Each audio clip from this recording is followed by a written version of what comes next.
Tashkent में मध्य और दक्षिण एशिया कनेक्टिविटी पर चल रहे एक क्षेत्रीय सम्मेलन को संबोधित करते हुए विदेश मंत्री एस जयशंकर ने कहा कि इन कनेक्टिविटी का निर्माण विश्वास का कार्य है और इसे कम से कम निर्धारित कानूनों के अनुरूप होना चाहिए।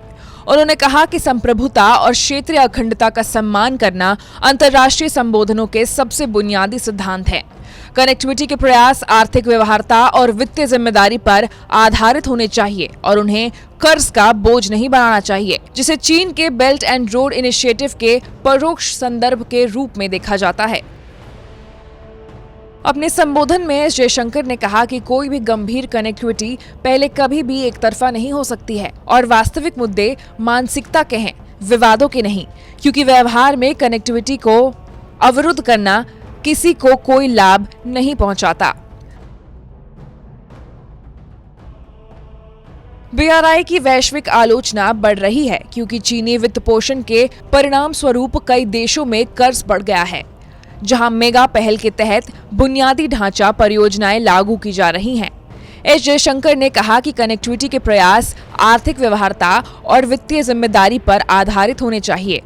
उन्होंने कहा कि आर्थिक गतिविधियों को बढ़ावा देना चाहिए और कर्ज का बोझ नहीं बनाना चाहिए। पारिस्थितिक और पर्यावरणीय मानकों के साथ साथ कौशल और प्रौद्योगिकी हस्तांतरण भी जरूरी है।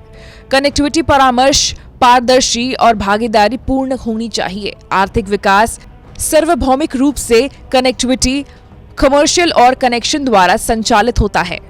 एस जयशंकर ने कहा कि क्षेत्रीय सहयोग और समृद्धि सुनिश्चित करने के लिए तीनों को एक साथ आने की जरूरत है।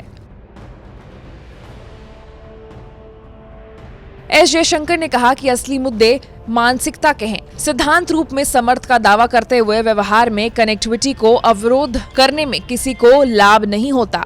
व्यापार अधिकारियों और दायित्वों का एक तरफा दृष्टिकोण कभी काम नहीं कर सकता। कोई भी गंभीर संपर्क कभी भी वन वे स्ट्रीट नहीं हो सकती है।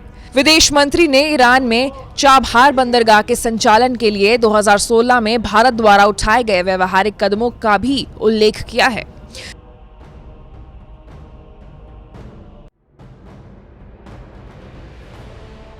जिस सम्मेलन को विदेश मंत्री एस जयशंकर संबोधित कर रहे थे, उसकी मेजबानी उज्बेकिस्तान ने की, जिसका उद्देश्य दोनों देशों के बीच कनेक्टिविटी को महत्वपूर्ण रूप से बढ़ावा देना है।